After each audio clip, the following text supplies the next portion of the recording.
Well, what a day we had here at Pine Hills Country Club in Taylor. Certainly enjoyed our day of golfing, as we hope you enjoyed our movie. Tomorrow it's entitled Wild Times. By the way, don't forget to get the postcards in to the Michael Jackson Sweepstakes. WNEP TV, Wilkes-Barre, Scranton Airport, Avoca 18641. Now it's all the news next on Newswatch 16. Good evening, I'm Nolan Johannes. Karen Harch has the day off. Tonight in the news. The people of Scranton say this is a lot of garbage. I'm Kathi Belich, and I'll have that story coming up. Their water's been on again, off again for the last 12 years. I'm Bob Reynolds.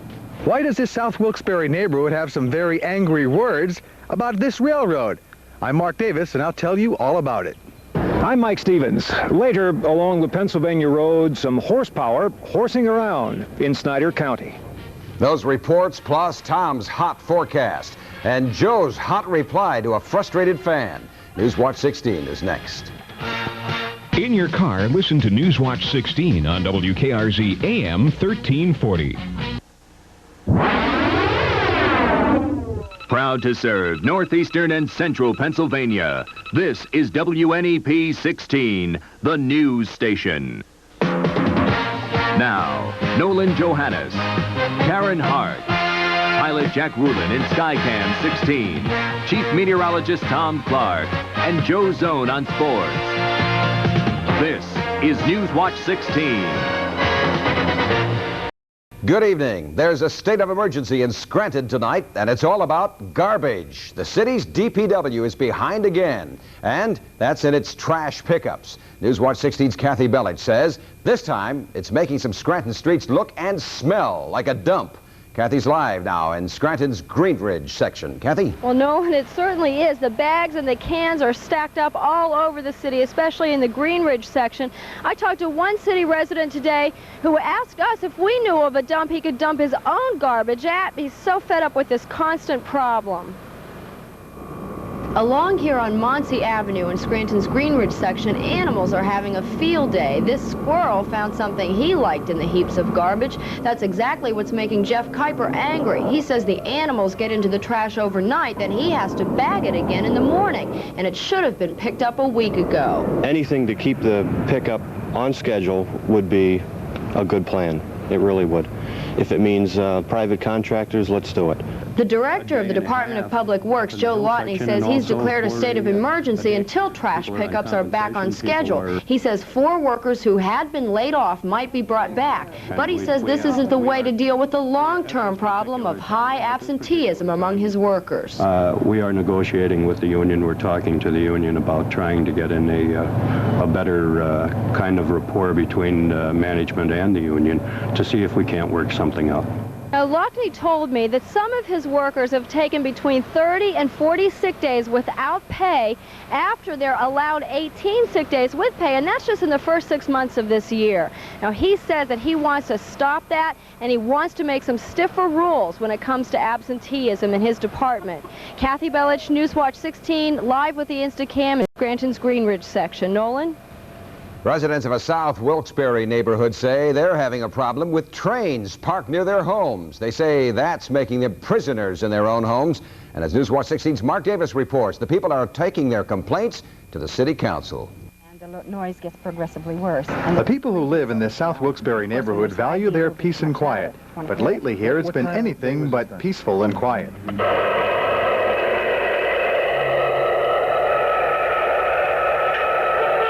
That's the sound of diesel trains running at all times of the day and night. Now today, the tracks were empty.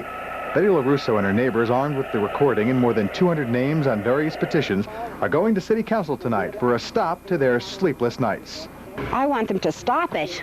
We're taxpayers. We have some rights. And right now, all of them are being violated because you can't breathe the air. The stench is unbelievable. Unbelievable. This isn't the first time the residents have complained.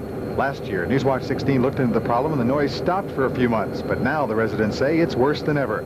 If the noise wasn't bad enough, some people here tell me it's the perfect cover for crime. The robberies occurred somewhere between 2 and 4 o'clock, and we feel that they did it, and they always do it down here, is because the trains are running, there's a noise, nobody can hear it. When I contacted the Delaware and Hudson Railroad this afternoon, I was told the trains are parked in South Wilkes-Barre because of track repair work, and that work's going to continue through the summer. One of the residents perhaps summed up this entire situation the best when she said, "This is a railroad, not a rail yard." And she said with all the railroad activity and all the noise, that's what this neighborhood's turning into, a rail yard. And that's exactly what the residents here don't want. Mark Davis, Newswatch 16, Wilkes-Barre. In the Luzerne County community of Pringle tonight, they have a different problem. Some people are afraid of running out of water. Newswatch 16's Bob Reynolds says it happened last night, and it could happen again to some homeowners high up on a hill. Pennsylvania Gas and Water Company has so much water in most of its reservoirs that the dams are overflowing. There may be a lot of water there, but Newswatch 16 has learned that that water isn't always getting here, along the Pringle-Courtdale border. In fact, neighbors tell me that for the past 12 years, every summer, their taps go completely dry. It's rotten. Jesus. You build a beautiful home and no water to put in the damn thing. What the hell what the people going to do? If you had to sum up in one word the water service that you have up here, what would that word be? Lousy. And unhuman. It's no laughing matter. People have worked all their lives to build these homes. Their worst fear is fire and dry water hydrants. If there is a fire here, no pressure at all, God forbid, we'd be doomed. PG&W says the problem is in this giant water tank. It sometimes goes dry when the temperature goes up. The utility admits it's known about the problem for years. PG&W says it's now corrected the problem and the water is now back on. So why did it take 12 hours to fix a 12-year-old headache? I don't know, once again, the frequency with which it might have occurred in the past. They say every year. Well, and that very well may be. I can't account for every year in the past. Homeowners hope the problem is fixed because their lifestyles have changed. I take my showers at 3 o'clock in the morning. I know I get a shower. Bob Reynolds, Newswatch 16, Luzerne County. Newswatch 16 continues with families picking up and getting ready to say goodbye to their hometown. We'll tell you why in just a moment.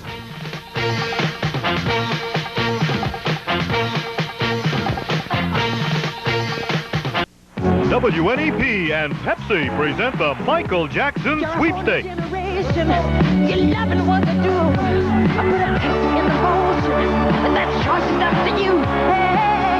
A single postcard could have you and a friend at the concert event of the year, Michael Jackson and the Jacksons. All entries are eligible for spectacular daily prizes, plus the grand prize drawing of tickets to see Michael Jackson live in concert. For more details, tune in Dialing for Dollars weekdays at 4.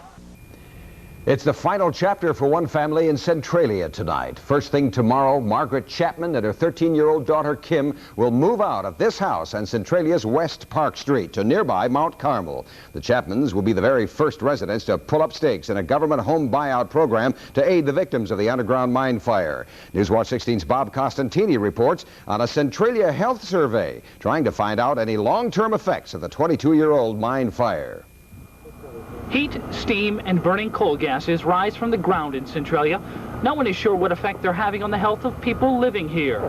Nurses are fanning out through Centralia, going into homes which may very well be empty soon. They take blood pressures of people like Kathleen Parkansky. A blood pressure reading and health questions are part of an extensive survey. Determining if and what effects may have resulted from living in the area. Another nurse is on hand drawing a blood sample.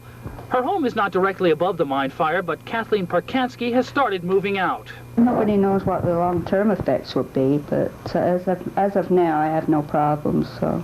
Workers collect the survey data at Centralia's American Legion Hall. It'll give a clearer picture of what the mine fire may be doing to the health of people here. Effects on any of the systems, it would be lungs, kidneys, any of the organ systems. After completing the health survey, workers will go through it all again in a nearby town of similar size. That'll create a control group to compare with the Centralia group statistics.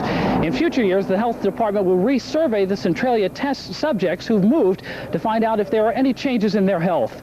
Bob Costantini, Newswatch 16, Centralia. Close to 25,000 people turned out to celebrate Pennsylvania Agriculture Day today in Snyder County. Newswatch 16's Craig Stevens spent the day in Middleburg to find out what it was all about. Flying over rural Snyder County in Skycam 16, you'd never expect to find all this. It's a celebration of Pennsylvania Agriculture Day near Middleburg. On the ground are thousands of people. Now, some come for the food, whether it's barbecued chicken or good old Porky Pig on a spit. Others just come on out to shoot the breeze. And still others don't even know why they're here. Why are you here today? Oh, just cause. Just cause? Yeah. Well, then there are the salesmen and their pitches. And ladies, that's the room it's going to take up in your closet. Now, that Of course, people are always looking for bargains, whether it's a painted cowboy hat or a satellite dish for your backyard. I'm just looking around. What are you looking for? Nothing in particular. And if you missed the Philadelphia Philharmonic's last performance,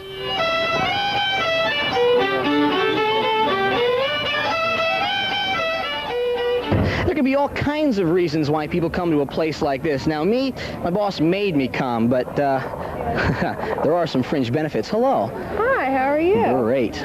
Craig Stevens, Newswatch 16, Middleburg. Hello.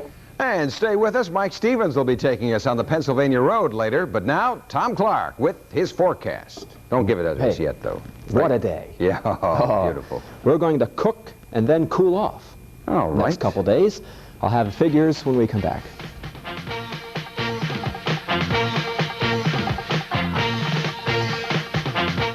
The auxiliary of Nesbitt Memorial Hospital Kingston will hold their annual June festival. Treat the entire family to a full day of games and homemade foods and fine entertainment. Enjoy the sounds of the Iron Temple String Band. Sample our chicken and spaghetti dinners. Take aim at WNEP's Tom Clark in the Celebrity Splash. Start your summertime fun at the June Festival, Wednesday, June the 20th, 11 a.m. to 8 p.m. on the hospital grounds. Well, after living through yesterday, today was a dream. It was beautiful out there, Tom. Boy, it sure was, Nolan. But guess what? What? Have cobwebs in my rain gauge. Oh, my goodness. At the moment. What are you going to do about that? What a disaster. Well, predict some rain, I guess. Please. Hey, it's getting dusty out in the backyard, and the dry ground is helping those temperatures get up close to 90 once again today. Beautiful outside tonight. Let me show you the temperature as it stands. Couldn't feel any more comfortable than this with the low humidity. Look at that humidity, 35%. Yeah, that's with a temperature of 86, not too bad. The southwest wind at 7. Barometer falling. Air quality today was fair or moderate, no problems, 80 in both Wilkes-Barre and Scranton. Range and temperature, 88 with the high today. If we had some rain yesterday, it probably would have hit only 84 or 85. 77 is the normal high for this date. 91, the record set back in 1949. And we got down to 56 last night here in the backyard. A shot there from Huntsville Reservoir out in that area of Luzerne County. Now here's the Newswatch 16 color satellite picture just in from the satellite. And we can see, well, not too many clouds over Pennsylvania now. And this is a cool, dry air mass that came down from, well, I don't know how cool it is, but it's dry, that's for sure. And that came down from the Great Lakes last night. My weather spy called me from Lopez in Sullivan County. 33 at his place last night. Incredible. Really a cool night. But my other weather spy called me from the Selinsgrove Sunbury area, and he reported temperatures at or above 90 for the 6th day in a row. And that is a record, according to his records for a longest spell of hot weather in the season of spring.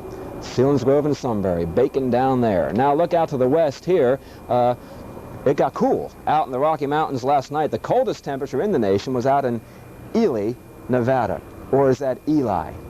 Not sure. I think it's Ely, Nevada. 31 degrees out there last night. But I'm looking at a front. Look at it up here. You can see a line of clouds. That is going to get here on Thursday and cool us down just a bit, but we're going to bake tomorrow, so we'll wait for that another day. Here's my forecast for tonight. Under bright moonlight, a very nice night. Easy sleeping once again. Creamton, Wayne County, 58. In the Parsons section of Wilkes-Barre, about 62. 61 in Summit Hill, the lower 60s in Sunbury and Montoursville. Here we go tomorrow, back in the oven, folks. Hot sunshine, more humidity, more discomfort tomorrow. 89 in Marial, Bradford County. Music, the number 4 section of Music. Hello out there. 91 Chickashinny, the low 90s in Easton, Bear Gap, and Lock Haven. Maybe a thunderstorm to the north tomorrow, but think cool thoughts tomorrow. Weather sensitivity studies have shown that when it's hot and humid, some people have more difficulty concentrating. So that's why the health watch is reflected as you see there. Sunrise and sunset 5:30, and the sunset now is at 8:37. Clear tonight, hot tomorrow. A thunderstorm likely on Thursday. A front is coming through, 85. Look at Friday, the upper 70s for a high. That'll feel good. Saturday at this point looks quite nice. So wear shorts tomorrow. Nolan, okay with me? I think that's okay with me too. It's going to be humid. Humid, all right. Humid. Thanks, sir. On the Pennsylvania Road is coming up, but next, Joe Zone's answer to another frustrated fan, plus also a look at that final game of the NBA Championship. Sports next.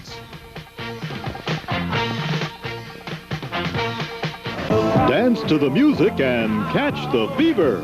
Dance fever. Well, Joe, Boston basketball fans are bracing right now, right? And Los Angeles basketball fans, and this is it, folks. The NBA season will end tonight. The Celtics and the Lakers have taken this thing to a 7th and deciding game. Somebody's got to win the championship tonight. Today, the two teams went through the practice motions one more time. My goodness, what else is there left to practice anyways? We're just going over stuff that we've done before.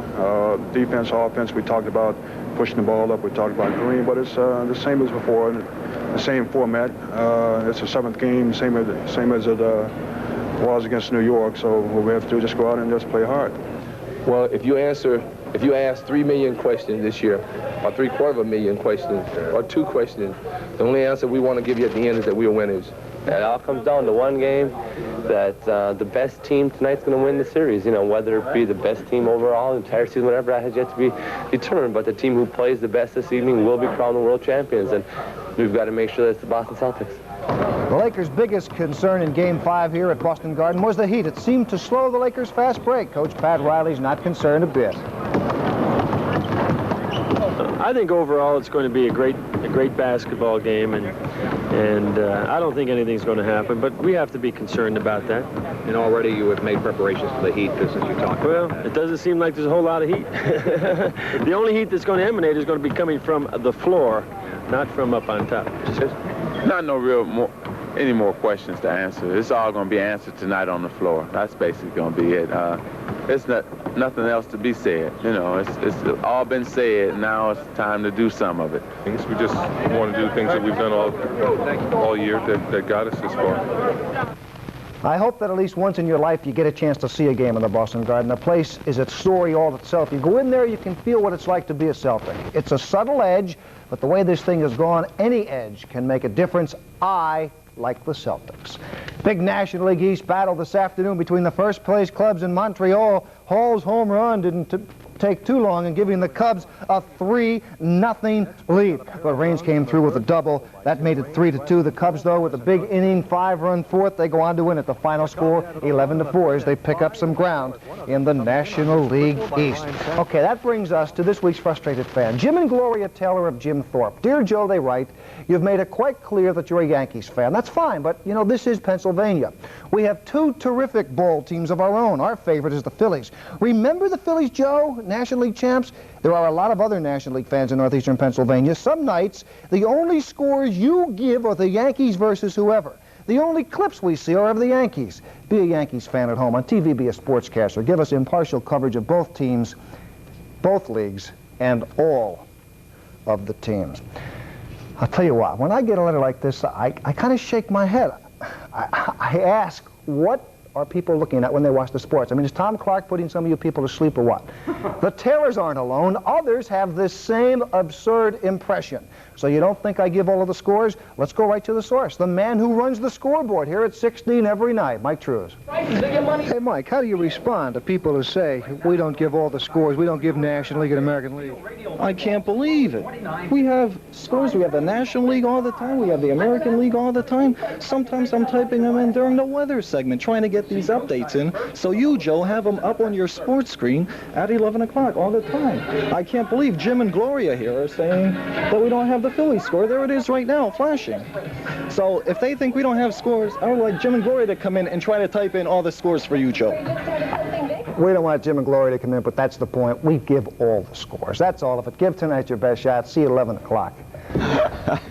I'll attest to that, my friend. Okay, thanks a lot, Joe. And stick with us. We'll be taking the Pennsylvania Road to see a horse showdown in Middleburg. We'll just put that story by you as Newswatch 16 continues.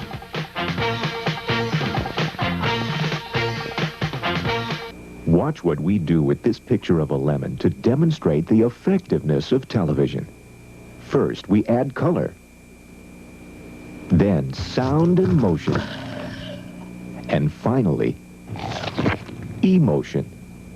Now, we don't want to sour you on other advertising media, but let's face it, television works. Call us and discover just how effectively television could work for you. The lure of the Pennsylvania Road takes us to the Pennsylvania Agriculture Day in Middleburg, Snyder County. Tonight, Mike Stevens tells us about an event that's been pulling around the fields for hundreds of years. At an event like this, you find a lot of things brand spanking new. And you find things as old as the time, probably, two men met in a field somewhere, and one said to the other, "You know, I bet my horse can pull more weight than yours." The whole idea of a horse pulling contest hasn't changed much in all those years. And the other thing I want to tell you is, let's just have a lot of fun and keep a good, clean contest. Oh, they've refined things a bit, but a horse pull is still horses pulling weight. A ton to begin with, over 27.5 feet. After each round, some guys add more weight. 1,000 pounds of it, and the sled may weigh about 3 tons by the end. Foster Walter thought he'd try his luck. He has two pretty good horses that have shown some promise.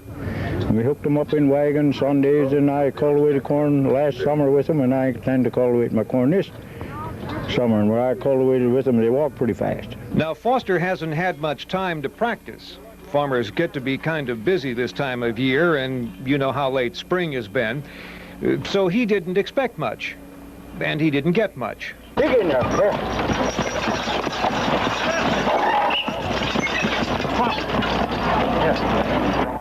Foster wasn't at all bothered by the lack of movement. He'd be one of those guys out in the field somewhere who'd try to outpull his neighbor. And if he couldn't, well, it was a break from work anyway. I did all right. I made a good try. I did more than a lot of guys did that have bigger horses than I have, and didn't come, and I was man enough to come and show my horses off. See? I told you. Now, Foster, let's get back to the cultivating. I'm Mike Stevens, Newswatch 16 on the Pennsylvania Road in Middleburg. And that's Newswatch 16 for a Tuesday. Be sure to join us tonight on the update, where we'll be going to look for some neat things to buy at the Middleburg Flea Market. World News Tonight is next with a special report on Richard Nixon's comeback. We'll be back at 11. For the team, including Mike Trues, thanks for joining us and enjoy your evening.